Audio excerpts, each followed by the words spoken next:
Y'all ever peep how adults are really just children with more responsibilities and debt? It took me a while to really understand what adulthood really is. Being younger, I was like, man, I can't wait to be older so I can drive, so I can eat ice cream for breakfast, so I can do whatever I want, so I can spend my money on whatever I want, so that I can go wherever I want, so I don't have to ask for permission to do stuff. You know, you in middle school, you're like, oh man, the high school kids, they're so big. I said, oh man, I'm in high school now, wow. College kids, they seem so old. And then after college, it's like, oh snap.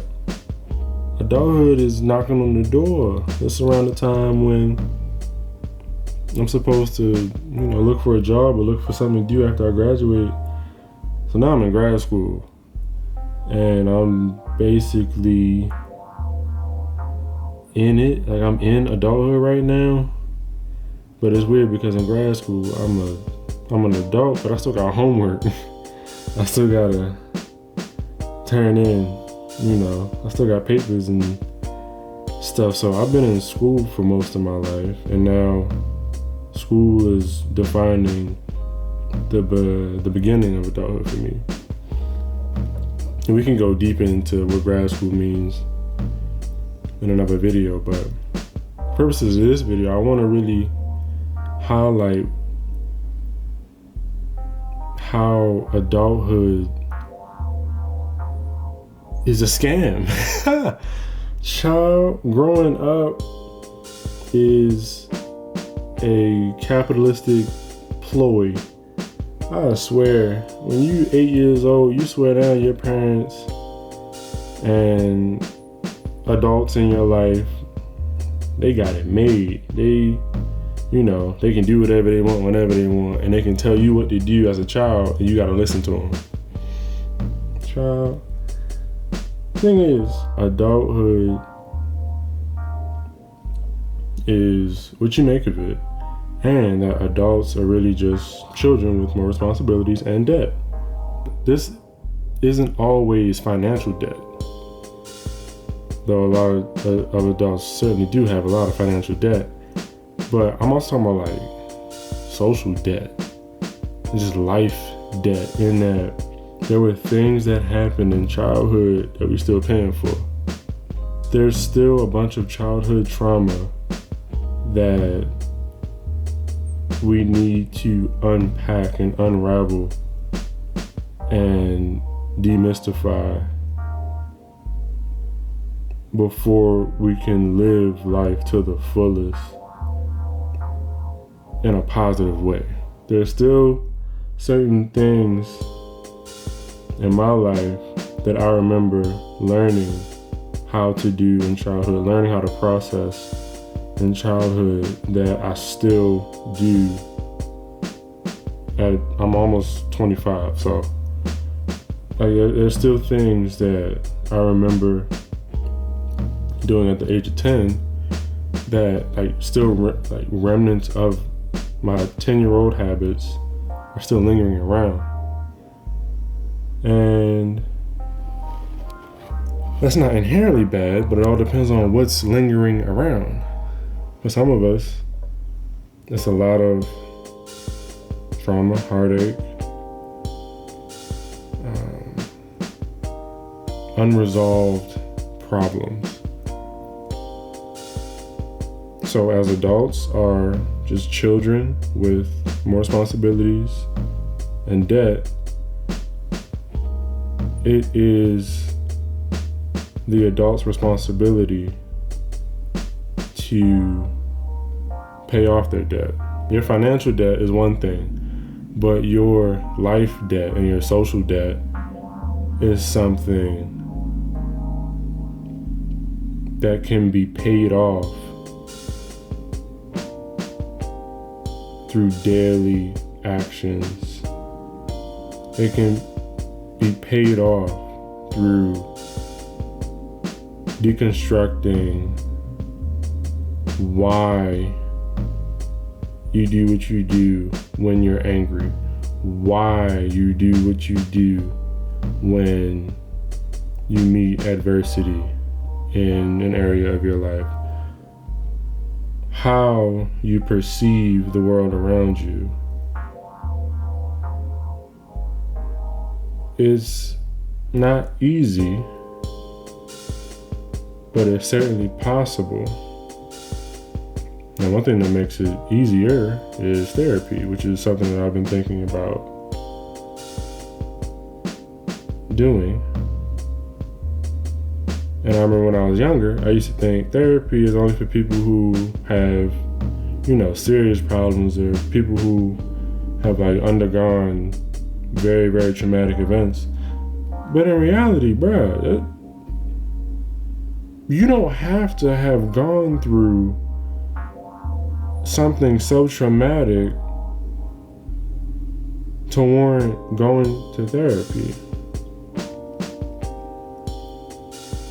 While therapy has been stigmatized in my mind, and I've often thought it was for people who needed help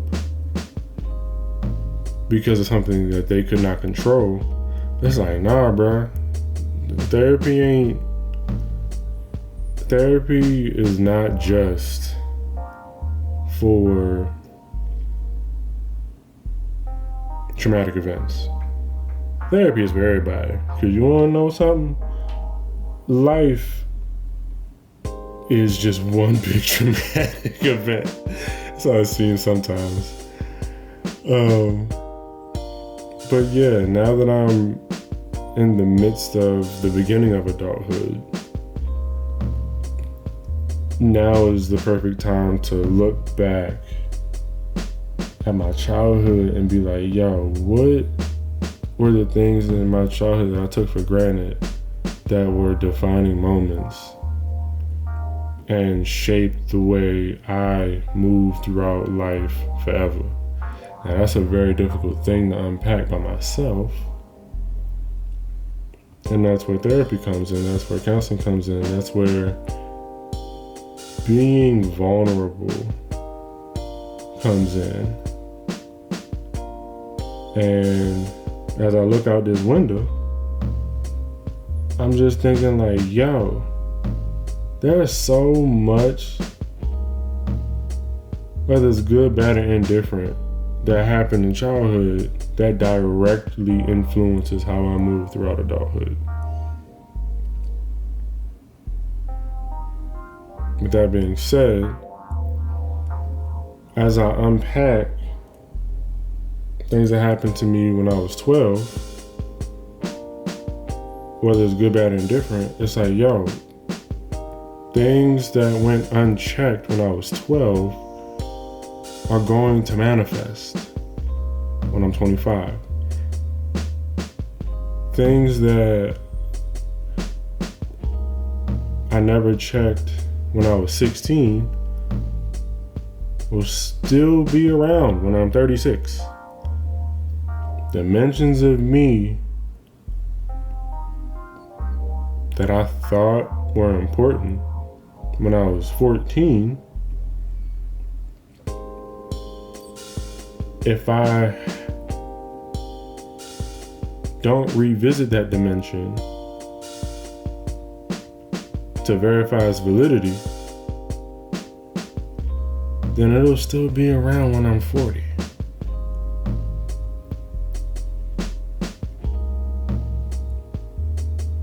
So as an adult, with more responsibilities and debt, it's my responsibility to chip away at that debt. Day by day, piece by piece, chip by chip, problem by problem, issue by issue, character flaw after character flaw.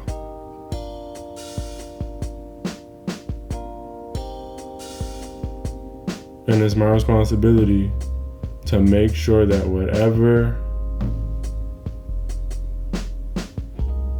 were the negative dimensions of me get filtered out before I become responsible for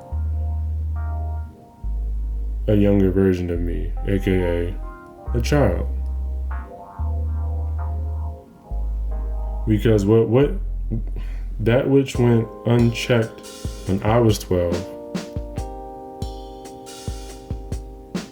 and hung around until I was 35 will also get passed down to my child/children, and it may hit them when they're 12. And if it influenced me negatively, it will likely influence my children negatively. And then that leads to cycles.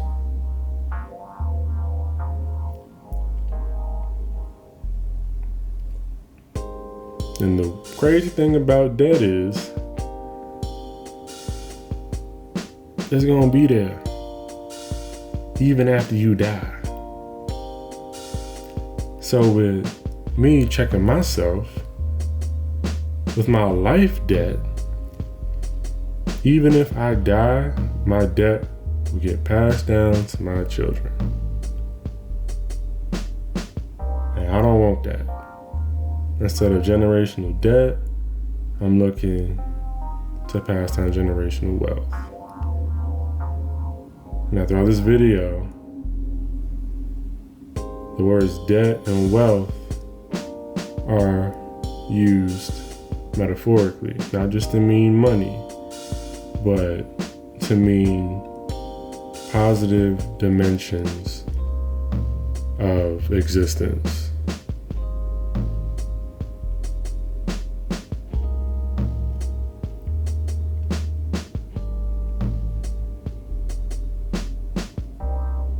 So,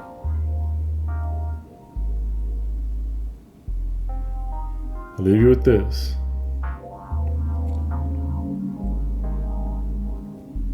If you unpack your dimensions from childhood